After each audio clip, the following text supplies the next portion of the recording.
Hi, good morning.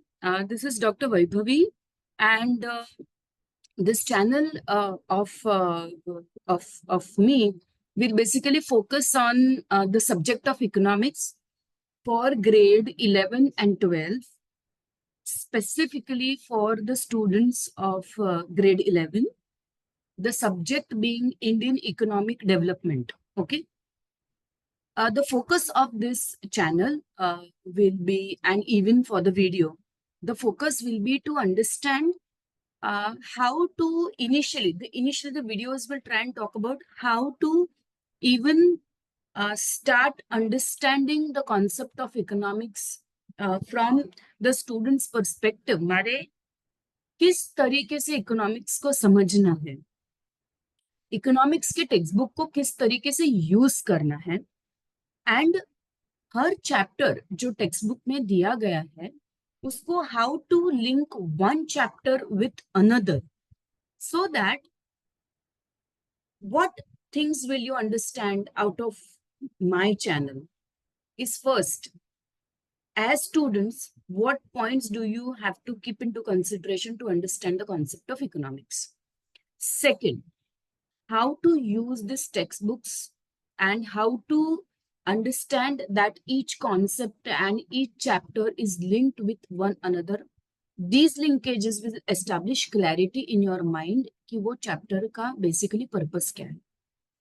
Third, हर concept का अपने आप का एक डेप्थ होता है, तो वो डेप्थ हम ये वीडियो से समझने का ट्राई करेंगे. आज का जो वीडियो है, this video will talk about कि सबसे पहले as a student you need to go through the text book first. Student क्या मिस्टेक करते हैं, टेक्स्ट बुक खोलते हैं एंड सीधा चैप्टर 1 खोलते हैं, आगे का पूरा process we miss out on. But as a student आपको कंसेप्ट समझने में आसानी रहेगी जब आप टेक्स्ट बुक के अगले हिस्से को भी क्लियरली पढ़ोगे. ये टेक्स्ट बुक का पहले का हिस्सा काफी सारी चीजों के बारे में बात करता है, जैसे it talks about rationalised content, मतलब आपको ये पता चलेगा कि ये कब से बनाया है और कब तक अपडेटेड है. That is one thing. Second, it also will talk about very factual information like textbook development committee, price. It will also have very important probably preface या acknowledgement. इससे आपको ये पता चलेगा कि ये टेक्स्ट बुक का पर्पस क्या है, किस पर्सपेक्टिव से इसको लिखा गया है. As soon as you know कि पर्सपेक्टिव क्या है, आपको क्लैरिटी आता है कि हर चैप्टर में मुझे क्या समझना चाहिए. The third very important point that you need to understand is how to use this textbook. ठीक है? This basically will talk about the points that you need to keep into consideration to understand all the chapters in that particular textbook. So it might talk about what are the important points that you need to understand as a student so that it will develop clarity of thought. Now, in today's video, I will try to focus on the initial pages of the textbook so that it will help you to develop that clarity for the subject of economics. Unless वो clarity है, आप directly chapter को जाओगे तो आपको वो चीज समझ में clearly नहीं आएगी. समझ में तो आएगी लेकिन clearly नहीं आएगी. So I'll just share my screen over here.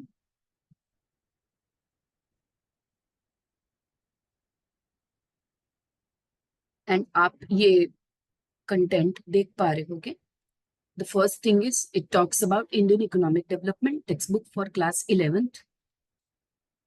It is made by, you need to understand, National Council of Educational Research and Training. आप देख लो यहाँ पे it says 2024-25, मतलब it has been updated.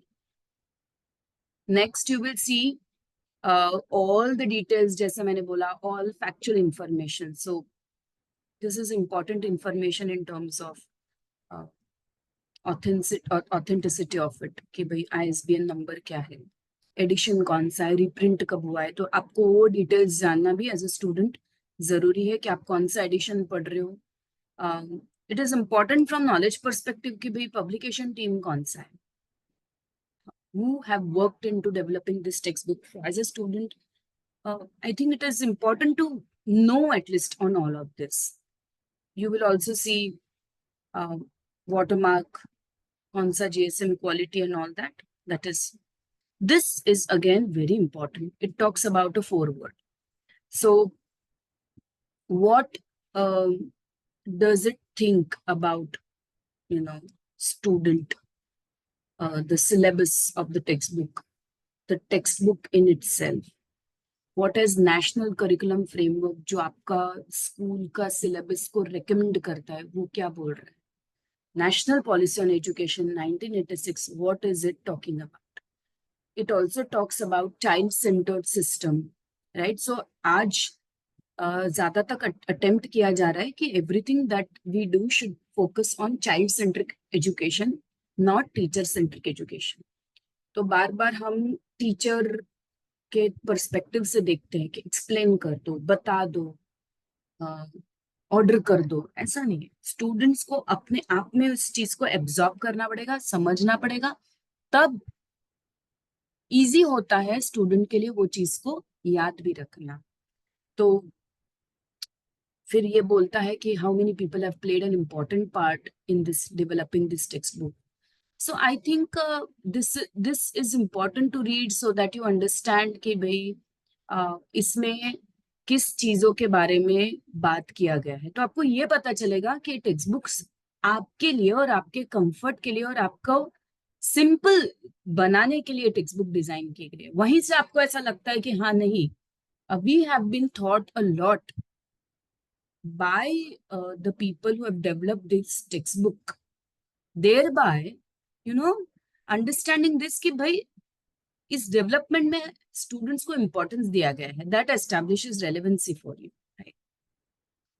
And I think now moving from here, आप देखोगे यहाँ पे rationalisation of content in the text book बताया गया है. तो ये बताएगा आपको कि ये contents of the textbooks have been rationalised in view of the following, कि किस बेसिस पे इसको रैशनलाइज किया गया. मैंने जो भी आप टॉपिक्स देख रहे हो वो ऐसे ही नहीं डाले. They have not been put up just like that, but they have been rationalised based on what. तो उन्होंने क्या किया है, सिमिलर कंटेंट को क्लब कर दिया है. Overlapping similar content included in other subjects in the same class. तो उस चीज को उन्होंने साथ में करने का ट्राई किया है. Similar content included in lower and higher class, वो उसको भी दिमाग में रखा है. डिफिकल्टी लेवल भी दिमाग में रखा है. खुद सेल्फ लर्निंग कर पाओ, माने आप अपने आप से इस चीज को पढ़ पाओ, that also is kept into consideration. And the content which is irrelevant has been somewhere taken care of. मतलब उसको they have kept into mind that it can be kept on the side और उसका focus कम कर दिया जाए. सो present content को उन्होंने reformat किया है. मतलब अब आपको समझ में है कि आप चैप्टर्स जो देख रहे हो काफी ध्यान में रख के इनको आपके सामने सिलेबस फॉर्म में प्रेजेंट किया गया. Now I think as student it is very important that you keep into consideration also ये acknowledgement से how to use this textbook. I think this is very important for you to understand, because इससे आपको पता चलेगा कि subject of economics कैसे पढ़ना है. हम डायरेक्टली पढ़ना शुरू करते हैं लेकिन we never think how to go ahead with that content, how to go ahead with that subject. ये हमें पता नहीं. हम डायरेक्टली वो सब्जेक्ट पे चले तो जाते हैं, चैप्टर पे भी चले जाते हैं, लेकिन ये नहीं पता है उसको किस तरीके से पढ़ना है. So I think I will discuss only the first part in today's video. That is how to use this book, and we will try and see this first paragraph in today's lecture. So keeping this into consideration, as a student, you need to understand that you have to be exposed to the current issues that face the Indian economy, and you have to be sensitized towards it. right? Even appreciate and learn to critically assess the role of government. आपको दो चीजें mind में रखनी है जब आप economics का subject समझना शुरू करते हो. First, what is expected out of you is you have to be sensitized towards this issue. Example, poverty पढ़ रहे हो, unemployment पढ़ रहे हो, literacy पढ़ रहे हो. You need to be understand that आपको उसके लिए sensitize होना जरूरी है. Sensitize मतलब आपको वो इश्यू को अवेयरनेस होना चाहिए, ना ही टेक्स्ट बुक पर्सपेक्टिव से, लेकिन आप अपने आजू बाजू भी वो इश्यू को देखोगे. आप पॉवर्टी को नोटिस करना जरूरी है, आप अनएम्प्लॉयमेंट को पढ़ना जरूरी है. ये न्यूज़पेपर है, न्यूज़पेपर में आप देखो कितना अनएम्प्लॉयमेंट के इश्यूज आते हैं. तो आपको सेंसिटाइज होना उसके लिए जरूरी है. अगर सेंसिटाइजेशन नहीं है तो आप टेक्स्ट बुक का जो भी कंटेंट है उससे आप रेलेवेंसी फील नहीं करोगे. सेकंड बहुत इंपॉर्टेंट है, आप कोई भी इश्यू पढ़ते हो इंडियन इकोनॉमिक डेवलपमेंट के टेक्स्ट बुक में, आप ये देखो, second focus point that you need to keep into consideration is कि गवर्नमेंट अपना रोल कितना बखूबी निभाने का प्रयत्न कर रहा है, कितना उसको निभाने का ट्राई कर रहा है. What kind of role is the government playing in such issues is what you need to keep into consideration as a student. तो हमेशा चैप्टर देखो, कंटेंट देखो और देखो गवर्नमेंट का क्या इसमें काम है, रोल क्या है. ये तीन चीजें आपको ध्यान में रखना जरूरी है जब आप एक चैप्टर को पढ़ते हैं. और एक बात आपको जरूरी है, that is you are also expose to numerical information of various types and various economic policies. तो फर्स्ट क्या करोगे, आप सेंसिटाइज होगे इश्यू के लिए. सेकंड, आप ये देखने का ट्राई करोगे कि इसमें गवर्नमेंट का क्या रोल है, क्या काम किया गवर्नमेंट ने. थर्ड, वेरी इंपॉर्टेंट, कौन सा न्यूमेरिकल इंफॉर्मेशन ये डेटा या ये कॉन्सेप्ट के लिए अवेलेबल है. पॉवर्टी है तो आज का पॉवर्टी डेटा 2023-24 का क्या है, that you need to keep into consideration, that you need to read. That makes it easier for you to understand the concept of economics. Not only that, write in your examination paper clearly. ये भी जरूरी है कि आप इससे अपना analytical skills को develop करिए, राइट. तो it is important that you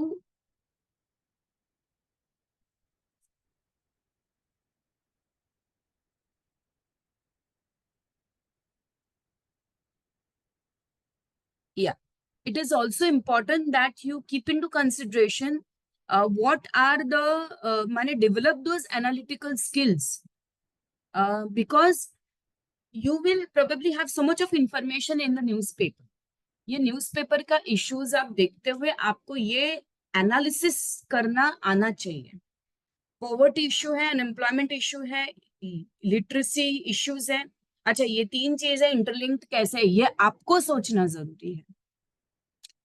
schools में भले करवाए नहीं करवाए, ट्यूशंस में भले करवाए नहीं करवाए, लेकिन आपको इन तीन का या इन पांच का या इन 10 का इंटर रिलेशनशिप्स करना आना चाहिए, एनालिसिस करना आना चाहिए. अदर देन दैट, इसमें ये भी ट्राई किया गया है कि ज्यादा आपको बर्डन ना किया जाए कॉन्सेप्ट्स एंड डेटा के साथ. तो आज का वीडियो हम यहीं पे एंड करते हैं with 4 points that you need to take into consideration to understand the concepts of economics for Indian economic development. 1, sensitization for the issues. Second, assess the role of government. Third, numerical data available. Fourth, analytical skills with reference to these issues. ठीक है, तो आज का हम video यहीं पे end करते हैं. I hope this will help you to develop the understanding of the subjects, understanding of the chapters of the economics easier and much relevant. Thank you. And I look forward to you all for the further videos too.